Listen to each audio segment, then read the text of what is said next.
Vigilante Part 4 bagian akhir. Dan semuanya harus berakhir di part ini. Kita akan melanjutkan petualangan Kim Ji-young, seorang pemuda yang berjuang dengan rasa keadilan dengan caranya sendiri. Dia akan mengejar dan menghukum semua kriminal yang tak dihukum dengan layak oleh pengadilan. Jalannya semakin berat dan terjal. Lawan-lawannya juga semakin banyak dan berat. Semua konflik berujung di sini dan harus berakhir di sini. Apakah dia bisa bertahan dan bertarung dengan kedua tangannya? Tanpa lama-lama, yuk kita gaskan. Jo Hyun sudah dirawat di rumah sakit. Dia diselamatkan oleh Ji-young. Ternyata ada saksi yang merekam perkelahian itu dari jauh, membuat media dan netizen heboh. Seorang petugas polisi diserang oleh dua orang tak dikenal. Saat dia terdesak, ternyata Vigilante lah yang menyelamatkannya. Dan berita itu dilihat oleh Mirio dan juga Gang-ok. Pria ini segera menelpon Ji-young. Kenapa dia menolong Jo Hyun? Bukankah orang ini penghalang? Ji-young menjawab dia punya rencana bagus dan akan menjadikan Jo Hyun seorang vigilante juga. Gang-ok langsung terkagum-kagum. Dia sangat suka dengan kecerdasan Ji-young. Mirio pun mengunjungi Jo Hyun di rumah sakit, tapi sudah ada dua petugas yang menjaganya. Dia belum siuman dan belum boleh dijenguk. Saat itulah komisaris yang sudah menjadi rektor Eom Jae-hyuk datang, berpapasan dengan Mirio. Mirio yang akan pergi menyapa Jae-hyuk. Dia menitipkan salam untuk Jo Hyun, semoga lekas sembuh. Perempuan ini seakan-akan mengejek orang ini, lalu pergi. Jo Hyuk memastikan sendiri kondisi Jo Hyun. Dokter menjelaskan alat vitalnya tak ada yang luka, tapi mungkin dia agak lama pulih. Orang inilah sponsor sebenarnya dari Eom Jae-hyuk, Sekretaris Jenderal Seok. Dialah yang berada di belakang layar kenapa Komisaris Om bekerja sama dengan gangster seperti Kim Sam-doo. Seluruh uang yang dihasilkan akan dibagi dan disetorkan ke orang ini. Apalagi orang ini ingin berkarir di politik. Dia butuh dana besar. Dia berjanji setelah kasus ini selesai, dia akan membawa Komisaris Om ke kepolisian lagi dengan jabatan yang lebih tinggi. Sam-doo dengan marah menelpon Pak Bang. Kenapa dia bisa gagal, padahal bayarannya besar? Orang ini menjawab dia akan melakukan dengan caranya. Jangan hubungi lagi dia, jika tidak dia akan menghabisi Sam-doo. Jangan membuatnya marah. Itu membuat Sam-doo semakin kesal. Di sebuah cabang perusahaan Sewol Group, Sekretaris Sam-doo yang bernama Hong sedang mengamankan semua harddisk yang menyimpan QQ koin. Kondisi sekarang tak aman. Tiba-tiba ada asap yang masuk. Ternyata tempat itu terbakar. Dari balik asap, seseorang menyerang dan menghajar kedua orang ini. Itu Ji-young. Dia mengambil semua harddisk yang berisi QQ koin dan sebagian koin diuangkan oleh Ji-young. Dia menekan bel di sebuah panti asuhan dan meninggalkan uang di sana. Dan siaran Studio V, channel milik Mirio dimulai. Dia mengabarkan sebuah kantor cabang Sewol Group terbakar. Ternyata ada yang disembunyikan oleh petugas damkar yang memadamkan api. Ternyata itu adalah pesan Vigilante. Koin QQ akan dijual dan uangnya akan disumbangkan. Tapi Vigilante masih menyimpan banyak QQ koin. Kim Sam-doo, Eom Jae-hyuk, dan dua kriminal yang menyerang petugas harus menyerahkan diri. Jika tidak, semua uang ini akan lenyap. Pesan Vigilante sangat jelas. Dia ingin para penjahat menyerahkan diri. Tapi sayangnya pengurus panti mengungkapkan dia mendapat sumbangan uang 200 juta won. Dia akan menggunakan sebaik mungkin untuk anak-anak di sini. Semua berita itu dilihat oleh Pak Bang dan Seodol. Asasin ini jadi punya niat lain. Saat itu, Komisaris Om sedang sarapan pagi dengan keluarganya. Berita di TV pagi itu, polisi sedang melakukan panggilan ke Kim Sam-doo. Banyak arsip Sewol Group disita. Polisi akan terus menyelidiki Kim Sam-doo. Tiba-tiba bel berbunyi. Komisaris Om bergerak keluar. Ternyata itu Kim Sam-doo. Dia ingin bertemu. Jae-hyuk menyuruhnya pergi. Dia tak ingin mereka terlihat bersama. Samdu pun protes, kenapa kesalahan ini dilimpahkan padanya. Sekarang dia dipanggil polisi. Dia ingin masuk dan menyapa keluarga Jae-hyuk, tapi orang ini menolak. Samdu mengancam dia sudah tahu sponsor Jae-hyuk dan uang yang dihasilkannya untuk kepentingan politik orang itu. Dia tak ingin hancur sendiri. Jae-hyuk berkata jangan mengancamnya, menyuruh Samdu menerima dakwaannya. Dia akan dihukum 6 bulan penjara. Jika dia bernyanyi tentang mereka, dia akan dipenjara lebih lama. Dialah yang gagal menangani Vigilante dan Choi Mi-ryo. Terima saja akibatnya. Dia akan mengusahakan agar Samdu bebas cepatnya. Orang ini menutup pintu. Itu membuat Samdu sangat marah. Dia menghajar sekretaris Hong sebagai pelampiasannya. Samdu memerintahkan Hong untuk bertindak sendiri sekarang. Tak ada Pak Bang atau Eum Jae-hyuk lagi. Sekarang incar yang terlihat. Habisi Choi Mi-ryo duluan. Cari tahu Vigilante di mana. Perempuan itu pasti tahu sesuatu. Nam Yeom-gil dan timnya sudah di TKP kebakaran. Mereka mencoba mencari bukti dan menganalisanya. Choi Mi-ryo dan Vigilante pasti berhubungan. Terbitkan surat perintah. Mereka akan memeriksa kantor Choi Mi-ryo. Pak Bang psikopat dan penjahat yang aneh. Dia berdoa sebelum melakukan tindakan kejahatan. 세상을 떠난 모든 이에게 영원한 안식을 주소서.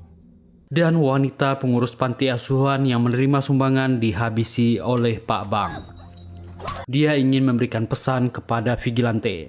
Ji-young sedang makan dengan teman-temannya. Mereka bergosip tentang rektor baru mereka yang akan dipecat. Namanya terus muncul di berita. Dia berhubungan dengan Sewol Group. Dan TV menyiarkan telah terjadi kejahatan di panti asuhan Henol semalam. Korbannya wanita yang menerima sumbangan dari Vigilante. Ada pesan di pintu panti. Pesan untuk Vigilante. Mereka akan membalasnya.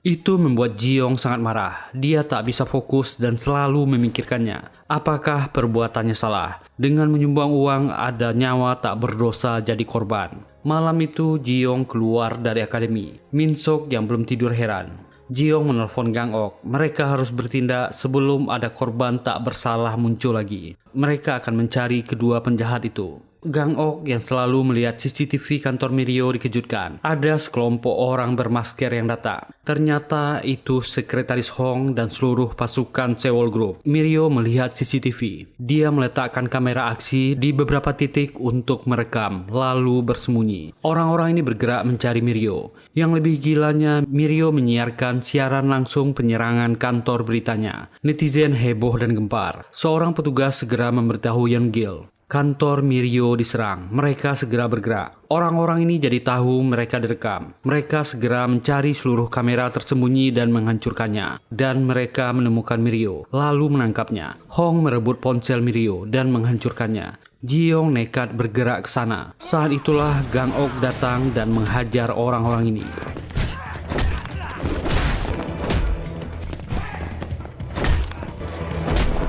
Hong berteriak, dia menyandera Mi-ryo. Tapi Gang-ok juga orang gila yang tak kenal takut.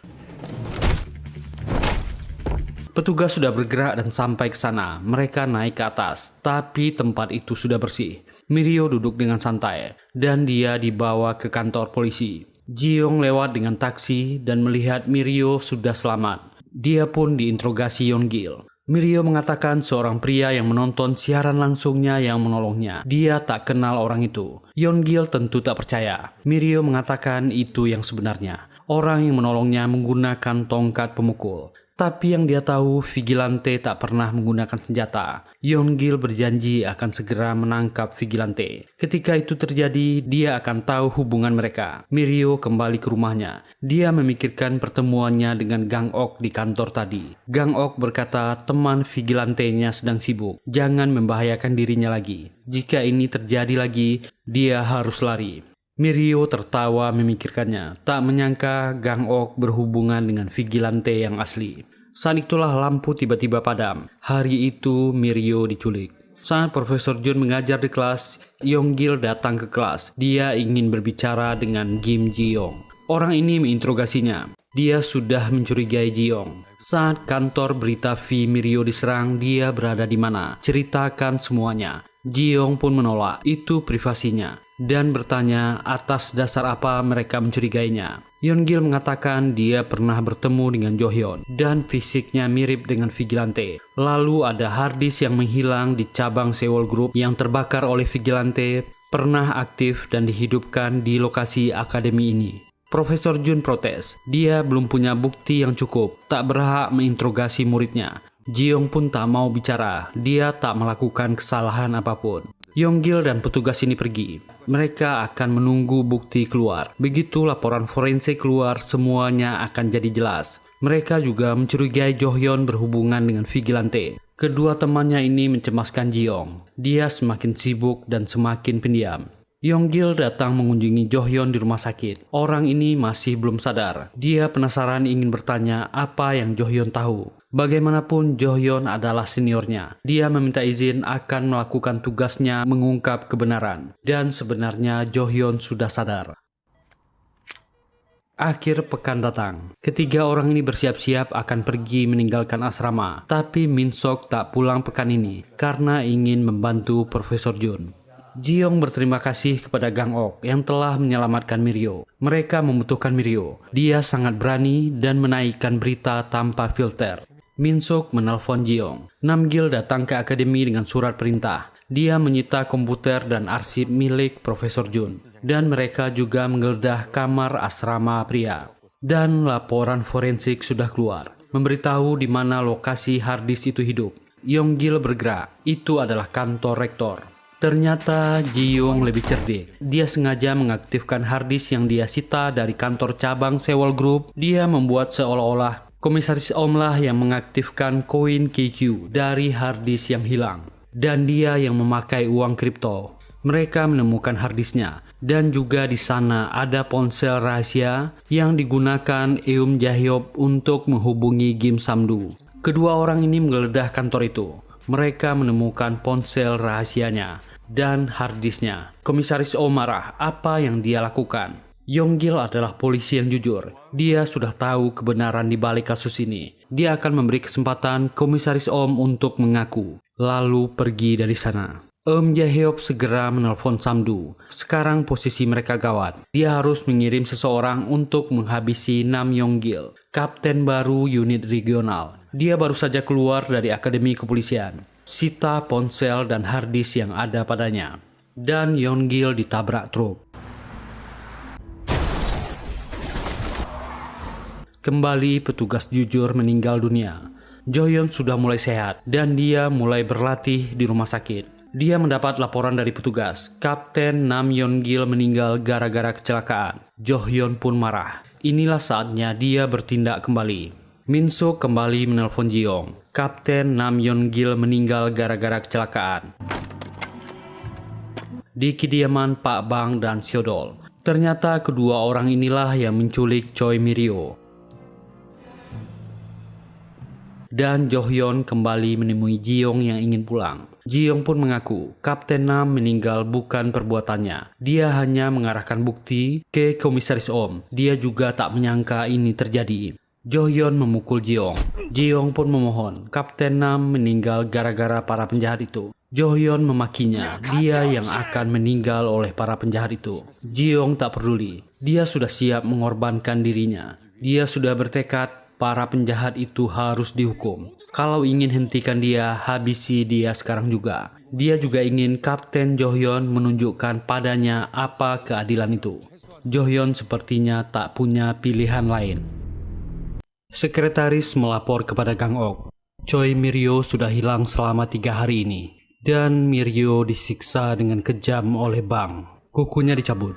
Orang ini bertanya siapa Vigilante. Wanita ini sangat kuat.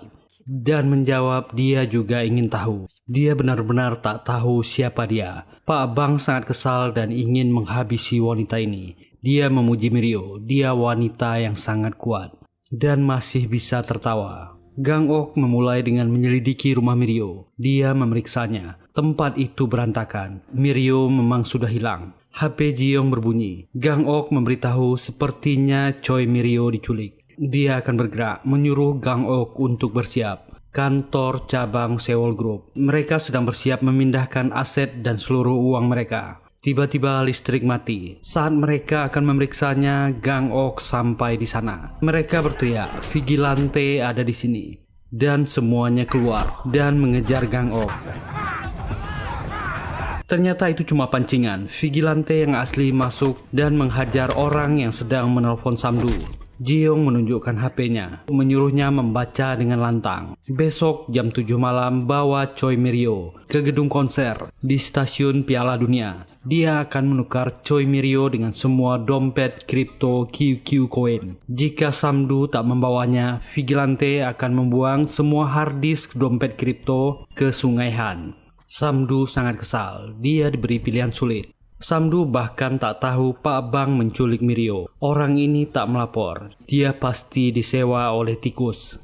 Dan Samdu pun menelpon Pak Bang. Dia akan memberinya tawaran. Dia sudah tahu Bang menculik Choi Mirio. Dan pasti si tikus yang menyewa jasanya. Dia akan membayar 3 kali lipat dari si tikus. Bawa dia kepadanya. Pak Bang menolak. Samdu pun nego. Dia akan membayar 5 kali lipat. Bahkan tawarannya lebih menarik. Dia pasti dendam dengan Vigilante. Kita akan membawa Mirio untuk bertemu dengan orang ini. Waktunya sudah ditetapkan. Dia hanya ingin dompet kriptonya kembali. Dan Pak Bang bisa menghabisi Vigilante. Mereka berdua untung. Pak Bang pun setuju. Samdu mengirim waktu dan tempatnya. Ternyata Pak Bang berniat untuk menghabisi Vigilante dan Samdu sekaligus. Samdu memerintahkan kumpulkan semua anggota mereka, semuanya. Setelah harddisk kembali, kita akan menghabisi Vigilante, Pak Bang, dan rekannya Sodol. Ini pertempuran. Jika mereka tak bertindak, merekalah yang akan dihabisi. Dengan semua sumber dayanya, dari CCTV Samdu mengumpulkan semua anggotanya. Tapi mereka cuma berdua. Apa rencananya? Dan Minsuk sudah di sana. Dia melihat Jiong menemui orang asing. Minsuk menegurnya, apa yang dia lakukan akhir-akhir ini. Dia sering bolos. Jika dia begini terus, Jiong bisa dikeluarkan. Minsuk ingin Jiong jangan bolos lagi. Jiong pun kembali ke rumahnya. Dia memikirkan apa rencana yang harus mereka lakukan. Posisinya sekarang sangat dilema. Tapi dia harus menuntaskan rasa keadilan ini. Joyong pun datang ke rumah duka pemakaman Kapten Nam Yeon-gil. Dia kembali ke rumah rahasianya. Ternyata Dok B dan Dong masih dikurungnya. Kedua orang ini sudah kelaparan. Bahkan Johyeon membawakan soju untuk keduanya. Dia punya tugas baru untuk mereka. Pagi pun tiba, hari baru datang. Samdu dan semua pasukannya bersiap. Pak Bang membawakan baju baru untuk Mirio. Mereka akan pergi hari ini.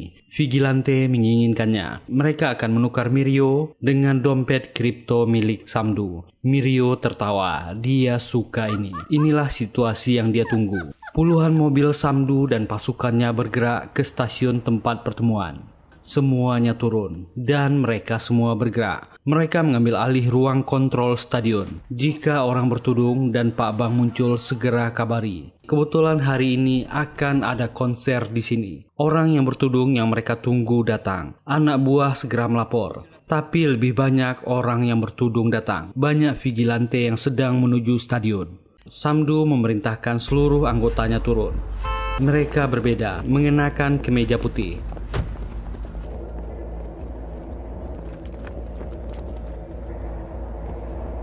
Dan konser itu dimulai. DJ Vector memulai musiknya. Semuanya mulai mengawasi dari atas.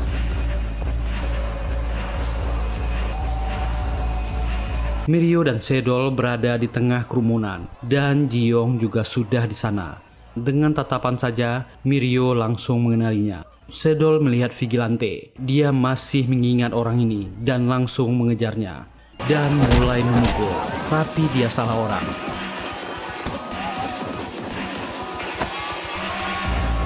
Saat orang ini lengah, Jiong segera membawa lari Mirio.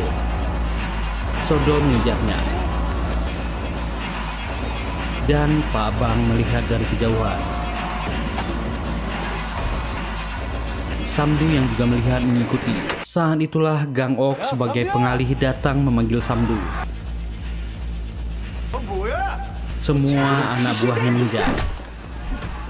Tapi orang ini sangat jago melarikan diri. Rencana mereka ketika keadaan kacau, Choi Mi-ryo akan menyiarkan ini secara langsung untuk mengundang Jo-hyun datang, dan Eom Jo-hyuk juga pasti hadir. Itu rencana yang bagus tapi akan sangat sulit. Sementara Seodol kehilangan jejak, Ji-young memberikan HP, siarkan secara langsung. Inilah satu-satunya cara menangkap mereka. Dan Ji-young memancing orang ini. Seodol mengejarnya. Ji-young pun menunggu dan meladeni Seodol. Mereka bertarung. Pak Bang yang sudah di sana ikut menyerang Ji-young.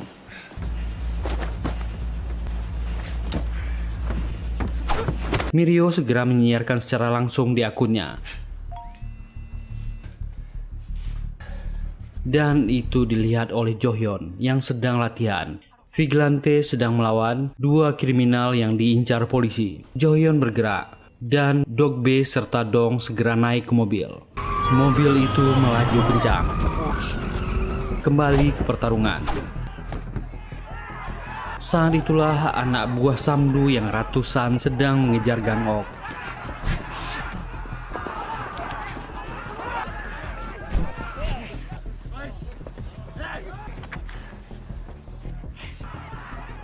Pak Bang tak menyangka ada vigilante yang lain. Samdu berteriak, habisi semua yang ada di sini. Pertarungan satu lawan banyak terjadi. Orang-orang ini mengincar Ji-young, Gang-ok, bahkan Pak Bang dan Seodol. Suasana sangat kacau. Mi-ryo melaporkan, Kim Samdu dan anak buahnya datang mengeroyok vigilante. Tempat itu sangat kacau dan penuh kekerasan sekarang. Sementara itu, Komisaris Om melapor ke Sekretaris Jenderal Sok. Dia telah membereskan Choi Mi-ryo dan dana kampanye untuknya sudah diamankan. Orang ini sangat senang. Saat itulah bawahannya melapor, vigilante dan anak buah Kim Samdu sedang bertarung di Stadion Piala Dunia. Bahkan Choi Mi-ryo menyiarkannya secara langsung. Sok langsung marah. Apa yang dia lakukan? Kenapa ini bisa terjadi? Eum Jae-hyuk meminta maaf. Orang ini pun menyuruh Jae-hyuk untuk pergi sekarang juga. Bereskan sendiri. Kembali ke pertarungan. Semua anak buah Kim Samdu mengincar keempat orang ini.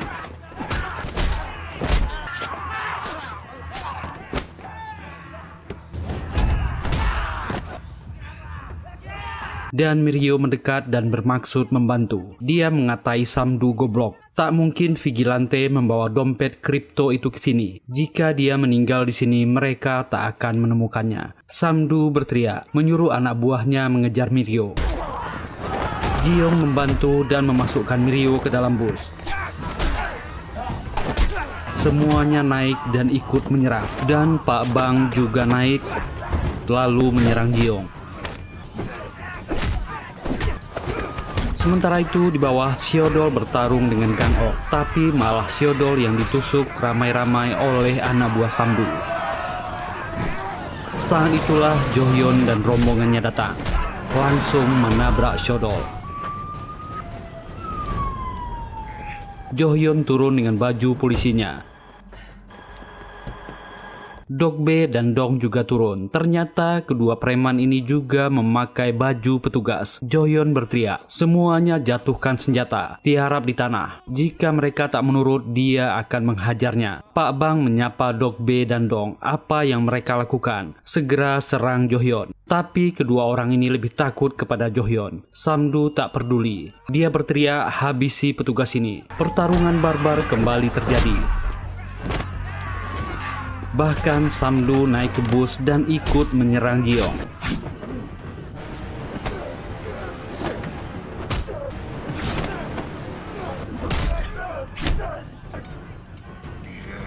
Ji-young terdesak.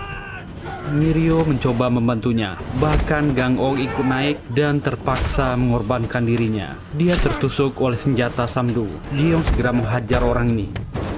Saat dia melihat lagi, itu bukan Gang Ok, tapi rekan di akademinya, Min Se-wook, teman akrabnya. Ji-young bertanya apa yang dia lakukan di sini. Ternyata Se-wook sudah curiga selama ini. Ji-young adalah vigilantenya, dan makin banyak petugas yang datang, menyuruh semuanya meletakkan senjata. Ji-young memohon kepada Mirio agar membawa temannya ke rumah sakit. Mirio menyanggupinya, tapi polisi sudah tiba di sana. Apa yang harus dia lakukan? Se-wook berkata, dia percaya dengan semua yang Ji-young lakukan adalah hal yang benar. Dia mendukung semua tindakan vigilante. Samdu segera melarikan diri dari sana. Dia diikuti beberapa anggotanya. Pak Bang pun mengejar Samdu dan meninggalkan temannya Shodol. Ji-young pun ikut mengejar, menitipkan Se-wook kepada Mirio.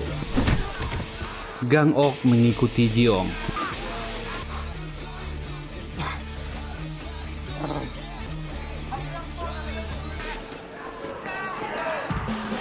Mereka semua kejar-kejaran di lorong.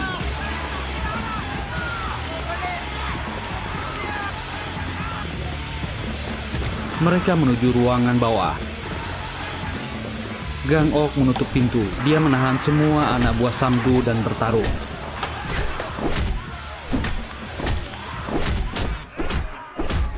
Samdu tiba di ruangan pembuangan air dan dia langsung dihajar oleh Pak Bang. Dan Ji-young juga sampai di sana dan ikut baku hantam dengan orang-orang ini. Ji-young berkata, hari ini tak akan ada yang keluar dari sini. Mereka semua akan tetap di sini. Dan Jo-hyun menyusul ke sana. Mereka semua penjahat. Kalian semua ditahan. Jo-hyun membacakan hak-haknya. Pak Bang gelut dan bertarung dengan Jo-hyun. Sementara itu Ji-hyung menghajar Samdu dengan barbar.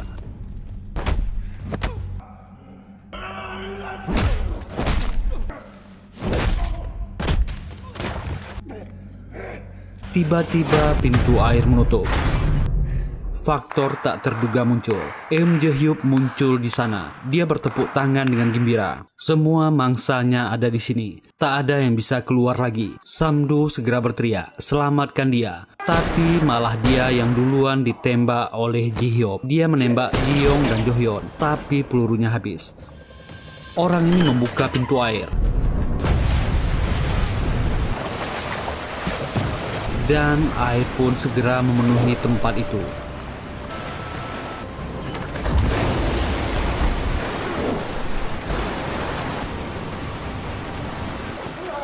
Ji-hyuk kembali mengisi pelurunya. Tak ada tempat bersembunyi lagi. Dia mulai menembak. Jo-hyun dan Ji-young sedang di bawah air. Jo-hyun memberi kode agar Ji-young naik ke atas. Dia membantu Ji-young. Ji-young sampai di atas dan menyergap orang ini dan menghajarnya dengan sangat barbar. Jo-hyun segera menghentikannya. Jo-hyun berteriak, Eum Ji-hyuk, dia ditahan atas pembunuhan berencana terhadap Kapten Nam Yong-gil. Dan karena berkolusi dengan geng Kim Samdu, Ji-hyuk menolak. Dia menyuruh Jo-hyun menghabisi vigilante ini. Dia akan membayar dengan uang yang banyak. Jo-hyun menghentikan Ji-young yang masih marah. Dia tak perlu membuktikan apa-apa lagi. Choi Mi-ryo akan melaporkan semua ini. Orang ini tak akan bisa lari dari kejahatannya lagi. Biar hukum yang mengadilinya. Jo-hyun berjanji, walau hukum kadang-kadang tak konsisten, tapi pada akhirnya hukum akan melakukan hal yang benar. Saat itulah Bang juga naik. Ji-young bersiap bertarung dengan orang ini. Bang pun menyerang Ji-young. Dan Ji-hyuk menemukan pistolnya yang terjatuh. Dia menembaki ketiga orang ini. Ji-young berusaha bangkit dan menyerang. Jo-hyun tak bisa menahan amarahnya lagi. Pistol itu kehabisan peluru. Dan Jo-hyun mengucapkan kata-kata mautnya. Dia menghajar dan menghajar Eum Ji-hyuk. Bang ternyata masih bisa bangun, ingin membokong Jo-hyun. Ji-young menahan orang ini. Dengan seluruh tenaga yang tersisa, Ji-young menghabisi orang ini.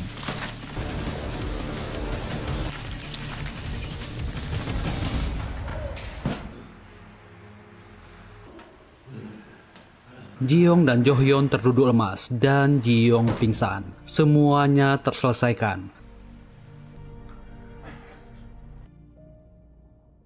Bahkan Komisaris Om akhirnya meninggal karena pukulan Jo-hyun. Min Se-wook dilarikan ke rumah sakit. Mirio menatap nanar dan Mirio diinterogasi. Dia mengatakan vigilantenya adalah Min Se-wook, mahasiswa Akademi Kepolisian Nasional. Ternyata Se-wook tak selamat, dia meninggal di rumah sakit. Mirio beralasan dia juga baru tahu, makanya dia tak melaporkan. Mirio berkata dia hanya ingin menghukum orang jahat. Dia hanya mengerjakan tugasnya sebagai reporter. Dia melihat ke kaca. Ternyata Komisaris Jenderal Sok ikut campur. Dia ternyata sudah bersiap dan membersihkan semua arsip di kantor Choi Mirio. Jangan sampai perempuan ini punya bukti lagi. Seok tak ingin dikaitkan dengan Eum Ji-hyuk. Komisaris baru ini ingin menahan Choi Mirio karena citra kepolisian hancur gara-gara dirinya.